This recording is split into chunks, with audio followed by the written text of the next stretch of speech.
Hey, how you guys doing today? Welcome to another video. Today, I'd like to talk about the win last night over the Montreal Canadiens. Now, the guys didn't actually play their best game. As we know, they were shelled in the first period for 2 goals. But that being said, they actually, in the second period, they came back, held on, and played, a pretty decent game. They weren't like giants or anything, or they weren't like, small potatoes either. But it was just an average game, and they actually played okay. Let's just say that. Quinn Hughes had an okay game. Pedersen had an okay game. Our man Toffoli, 5 points, 3 games, 3 goals. So far, Jim Benning is looking like a pretty smart guy. Anyhow, so great win by the guys last night. Like I said, the 2 early goals didn't deter them from their game plan. They stuck to the plan, and Demko stood tall to secure the win. In overtime, Montreal did not cross. Now, let's not forget this, folks. They did not cross that center line. As they say, we dropped the puck, had the face-off, we went the other way. And we stayed there. We didn't pass that blue line hardly, actually, once we got into their zone. So the guys did a really good job. Quinn Hughes also almost actually ended it on his own before setting up, I think it was Bo Horvat who made it over to Toffoli. The 2 guys that changed when they did, let's not forget to give those guys credit, because they changed at the right opportune time when Quinn Hughes was up in the corner, when they'd actually, both teams had lost the puck, and subsequently the puck ended up being the closest to Quinn Hughes. So he picked it up, and as he picked up the puck, I guess the guys saw that. We didn't see what was happening because the camera was on Quinn Hughes. So the guys changed. They took off and changed and brought 2 fresh bodies on, Toffoli and Horvat. They hemmed in those guys. And, let's not forget also, the Canadiens had 2 opportunities, if not maybe 3, to actually get the puck across the blue line, past the center line into our zone. So Thatcher Demko just stood there and watched the overtime. He didn't have to work. Good on them. Alrighty, so that was probably the most dominant overtime that I've seen by any team so far. And I watched quite a few games. For those guys to have held the puck in their zone that whole, I think it was about a minute, and then finally score, or a little bit more, that was pretty impressive. Alrighty.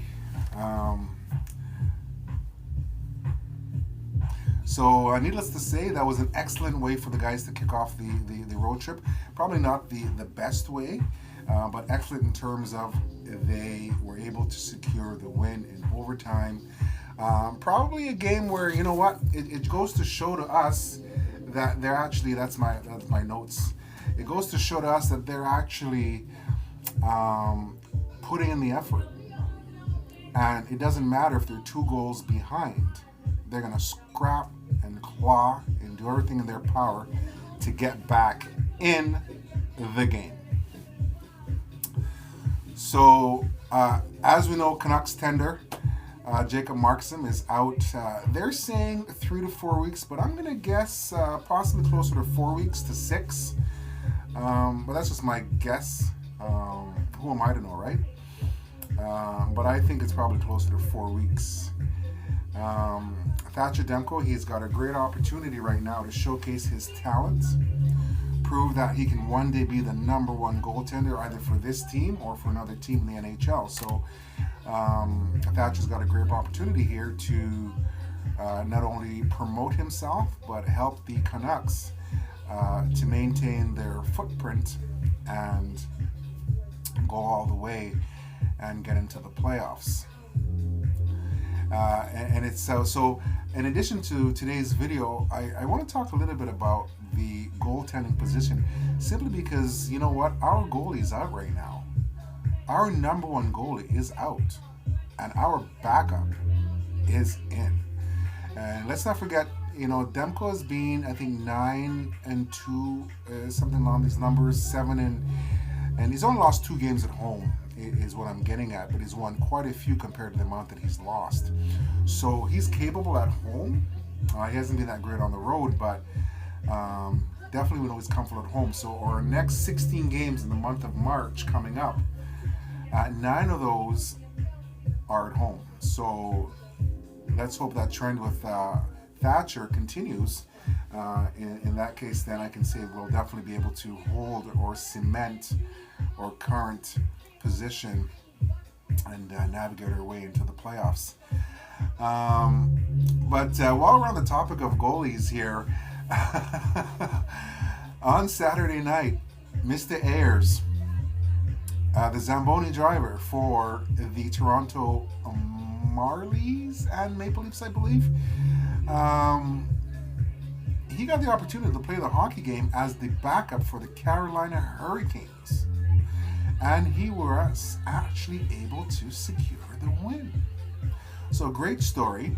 I hear people saying, well, it makes the NHL look bad. They didn't have a proper backup on hand, and it had to be somebody better than the Zamboni driver and all this stuff. But you know what? Hey, it is what it is. It probably won't happen again for a very long time. But one thing I've learned about in life, nothing is impossible. So expect the unexpected. So kudos to that gentleman who played on Saturday for the Carolina Hurricanes. But continuing with our video about goaltending, on today's video, we'll take a closer look at the goaltending position in hockey as well. Simply because, like I said, Jacob Markstrom is out right now. Whoops, excuse me. And Thatcher Demko, our backup, is in.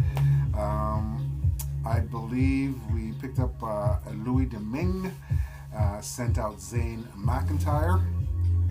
So, and our young guy, DiPietro, is down in the minors with the Utica Comet. So, we'll see how DiPietro fares. But I wanted to talk a little about goaltending, simply because I said Markstrom's out, Thatcher is in. And I think goaltending in the NHL is one of the premier positions, sort of like the quarterback in football. So with that said, goaltending in hockey is the coveted position similar to the quarterback in football. The biggest difference between the two sports is one receives the object, which is the puck, and coming at him at a pretty high rate of speed. And the quarterback, will know he throws the ball to the players. So I think I'd rather do the throwing than having pucks flying at me at 100 kilometers an hour, but that's what an NHL goalie does. He stands there and he gets pucks coming at him that he's supposed to stop. And I think that's just absolutely crazy. But you know what? That's the sport, and that's why we love it. Alrighty. So I think I'd rather, like I said, be doing the throwing instead of having the puck flying towards me at 100 kilometers an hour. But seriously, let's take a look over the years at the evolution of the goaltending position. Alrighty. Now, the first goalie to ever score a point in the NHL was a man named Billy Smith. Interesting enough. The first goalie started wearing the mask in 1959. So imagine no mask worn by a goalie before that year professionally. That is just ludicrous. So the first man to wear the mask was actually, I think it was Plant. I'm just looking through my notes here, but I think the first man to wear the mask was Jacques Plante. The first goalie to score a goal, rather, was Billy Smith. And he actually scored it on himself. But the first goalie to actually score a goal in the NHL was Ron Hextall. We all remember that, where he scored on the open net or the empty net from his end of the ice. So that was pretty impressive. Now, the Marty Brodeur is the goaltender with the most wins in the NHL with 69. And right behind him is Patrick Roy. I believe Roy played for the Canadiens and the Colorado. Was it Colorado he played for? I believe so. Now, the third most points on that list was actually our own man himself. Roberto Luongo was third all time on the list in most wins by a goalie. That's incredible. Tom Barrasso is the all-time points leader in the NHL for goalies in the regular season. Jacques Plante, again, the one who first wore the mask, he actually holds the most wins for a goalie in the Stanley Cup playoffs with 6. But also tied with him is Ken Dryden, but Plante did it first. So the goaltender position, I'd say, is the hardest position to play. Your mistakes are always amplified. So when you're letting those pucks in the net, right? Oh man, everybody sees, right? So it's not like, you know, and when compared to a player, when plays are going north or south or east or west, plays are happening really quick. So sure, you can make a mistake, but the play's moving so fast that you don't have time to sort of, you know, look at it or regurgitate it and study it. Where a goalie, he also doesn't have that time to do that as well. But I'm sure when the play's not around, they're human beings. I'm sure he's up in his head a little bit saying, fuck, I should have stopped that puck, right? But that's the thing where I'm talking about goalies also. They need to have a very mentally tough fortitude in order to do that position, to understand that, you know, I just let a puck in, but you know what? I've got to refresh, reset, stop the next one. So the goalie position, I'd say, is the hardest position to play. Your mistakes are always amplified the most. It's also the position where I'd say you also have to be mentally tough, slightly crazy too, I do believe. So that's pretty much what I want to talk about a little bit about the goaltending position. Nothing too, you know, over the top. I just want to touch base a little bit about that.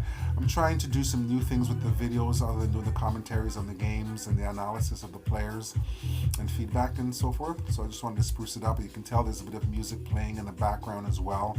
I'm trying something different with the music, see if that works. I hope it wasn't too loud. So that's pretty much for this video today. The boys are in Ottawa tomorrow. Apparently Tyler Myers was sick today, but apparently that's a maintenance day. Like I said, you know, Quinn Hughes and the whole team generally didn't play very well last night. So I anticipate that they will come out flying in Ottawa tomorrow. I think Ottawa's in trouble tomorrow, actually. I think Ottawa could be in real trouble tomorrow, because if this is the team that I've been watching all season and have an idea of how they play and how they react when they don't play well. Last night, the whole team didn't really play well. And our superstars, they had some glaring errors, but that's okay. We still made the win. Even though they didn't play well, they still won. However, I do expect tomorrow's night's game to be a challenge for Ottawa. And Ottawa's a good team, let's not forget. But they won't be ready for what's coming tomorrow. And I hope I'm wrong. But I have a feeling that tomorrow we're going to see a pretty good game. And then they're off to Toronto on Saturday. But let's not get ahead of ourselves. So I hope to see you guys tomorrow. If you do like this video and like to follow, please hit the subscribe button. I do have a Twitter. Actually, no one's followed me on Twitter yet, unfortunately, but the Twitter is there if you want to check out Puck Zone and be my first Twitter follower. I do have a few followers over on the Facebook page, so that's kind of nice. But I look forward to sending you all another video tomorrow. Enjoy your night, folks, and take care.